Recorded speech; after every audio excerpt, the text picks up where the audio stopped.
Our next speaker is our executive director.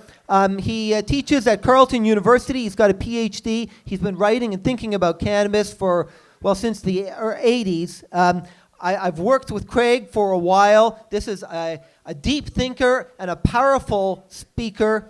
NORML Canada is absolutely blessed to have an advocate like Craig, with Craig's skill set as our executive director. He is the person who talks to, when the media contact us, he's the one who runs the day-to-day operations. He is just a towering force. So we're blessed to have Craig Jones, our executive director. Please welcome Craig Jones.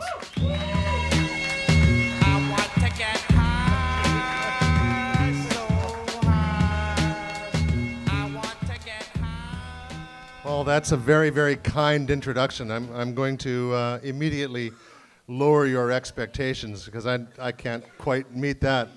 But I want to open by saying a very sincere thank you to Paul and the whole Toronto crowd that are scattered around here, Jack Lloyd and Abby and Jenna and all the people that actually do the day-to-day stuff, because I can't do it from the other side of the province where I live in Kingston. I depend on these people to feed information to me, to give me ideas, to keep me honest, to keep me on the path. I mean, we've all been in this struggle, some of us for a very long time. I'm looking at John Conroy and Alan Young have been in this longer than I have. But I guess, when the next government is formed, it'll be up to me and probably one or two other people to go to Ottawa and actually make the case. And that's a big part of what I'm here for today, because I have my own ideas, of course. I've been working on this for a long time, and there are a couple of urgent points that I want you to make, and then I want you to tell me what you think about them. I wasn't here for the entirety of the last panel, but I did hear some conversation about how to vote in this coming election. And I know there's only a handful of people here. It's hard to make a difference with a handful of people in one room. But our electoral system is an archaic institution designed in the 17th century for men who held property and no one else. And it's very important that you understand how out of sync our electoral system is with our current reality as a multicultural society. But what they did with this electoral system was simply add other people into it. First, they added men who were not property holders, and then they added women, because eventually women became property holders. They had to add them. But it was very kind of, ad hoc, bubblegum chewing wire kind of operation. And that is, it's very much like our drug laws. They've just been modified as need arose and not with any design or plan in mind. So as a consequence, we are operating with an electoral system today. It's called single-member plurality, or first past the post, that is entirely out of sync with our needs as a contemporary Canadian multicultural society. So that's the first thing you have to understand, is how out of sync our electoral system is. That said, one political party is advocating and serious about changing our electoral system, and correct me if I'm wrong, but it's the Liberals.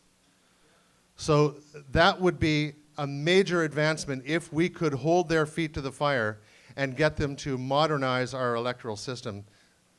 Because under the current system, this election coming, October 19, it's entirely possible for the Prime Minister to form another majority government with a minority of all the votes cast, like he did last time. That's the way our electoral system works. And by the way, that is also the way the Liberals managed to stay in power for as long as they did, because people on the right split their vote across the Alliance and the Reform and the Conservative Party, right? So I urge you to think about this when you're deliberating over your vote. I'm anticipating that there's not many Conservative voters here. One party is making a strong case for electoral reform, for reform of our voting system, and that's the Liberal Party. So not only are they promising to legalize cannabis, but they're promising to modernize our electoral system. And I think those are two very important things for you to think about. Right. Now, the second thing is, what is the second thing? Oh, no, here it is, here it is, here it is. Our political parties are they don't function very well. And one of the reasons they don't function very well is because the leadership structure basically takes over running the party between elections. Our political parties have sort of devolved to being machines strictly for running elections, and that's it. They kind of vanish into the woodwork. They just go dormant between elections, and that's an unfortunate thing about the Westminster system, but that's the system we have.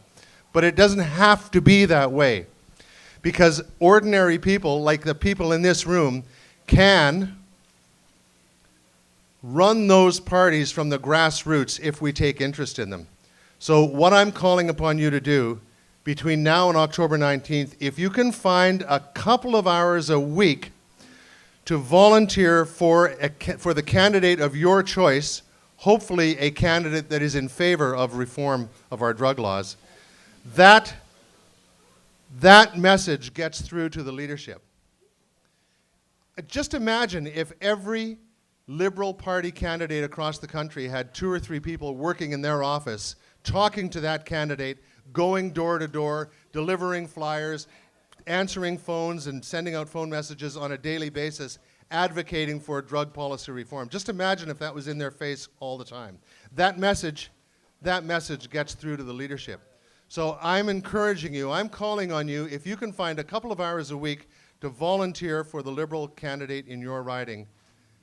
Talk about drug policy reform, yes, of course, but also talk about electoral reform.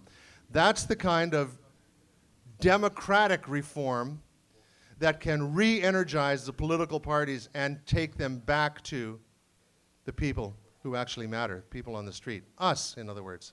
Okay, those are the 2 key messages that I wanted to deliver. Now, the third thing, and this is a little, we got to look down the road here, because cannabis policy reform is coming. It's like the tide, it's coming. And the reason it's coming is because events are happening in the United States. There's a very good prospect that in 2016, California will legalize, at which time the war on drugs, as far as cannabis is concerned, is basically concluded, at least in the United States. Okay? I think I can say that with some confidence. Various jurisdictions will hold out for various lengths of time, but California is regarded as a bellwether state. Once California legalizes, the whole of the United States will legalize, and the pressure on Canadians to do something, say we have another Harper majority, God forbid, will be intense, okay? So we've got to think about this. Because cannabis is only one part of the equation, albeit a very big part of the equation. There are a number of other psychotropic drugs out there, everything from methamphetamine to cocaine to heroin, that we have to modernize our policies towards them as well. This seems like, yeah, I mean, this is only, I'm glad you're thinking about this, because for people in the drug policy movement, people like me who have been in the drug policy movement for a long time, it's a bit like, Vladimir Lenin talking about the revolutionaries in Russia, and there were certain revolutionaries who just wanted to get off the train in Poland, right? In other words, if I can turn Poland into a socialist republic, that's fine. I don't care about the rest of the world. But it can't happen like that.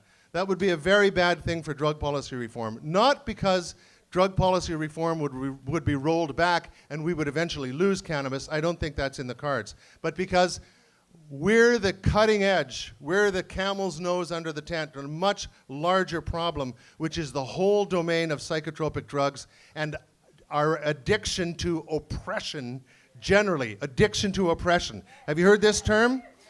Those of you who saw that very powerful video by Louise Arbour, I think that's the most powerful message from that video. We, as a species, are addicted to oppression. It manifests itself in cannabis, but that is changing. But cannabis is only one part of the equation. And those of us who have seen, who have understood the arguments, who have made the case, who have gone this far, with cannabis policy reform, we now have to turn our attention to all those other drugs. Now, I'm not standing here making a case for legalization and regulation of methamphetamine. I mean, I can make that case, but that's not why I'm here today. I'm asking you to pick up your gaze from cannabis after this victory is won and look over the horizon to see how we can relieve the burden of suffering and the business of oppression on all those other drug users. So those are my three key messages. We have to keep our eyes on the prize, which is modernization of drug laws across the spectrum. We have to send a signal to the Liberals and all the other parties as well that we got to be taken seriously. This is a point that Paul makes repeatedly. We have to make them know that we are a constituency that wields some clout. We got to show up to vote, and more important, we got to press the political parties for democratic reform so that our votes really matter. That's really all I have to say, other than saying again, thank you to Paul and Abby and Jenna and all the Toronto people that make this happen. Thank you to John for coming out. Thank you to Alan for tolerating the smoke. And I'm happy to answer any questions or entertain any abuse.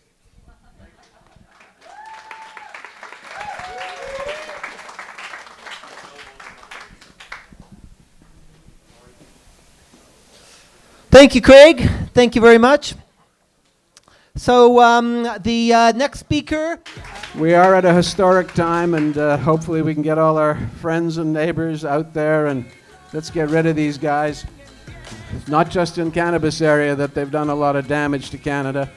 You know, the Charter of Rights and Freedoms in 1982 was brought in by Pierre Elliott Trudeau and Jean Chrétien, and it has saved us from a horrible situation. If it wasn't for the Charter, if we hadn't become a constitutional democracy in 1982, we would be in serious trouble. Thank God for the independent courts who have stood up to this stuff and struck it down as being unconstitutional. Very few places in the world that you can do that. You can do it in Canada. Thank you.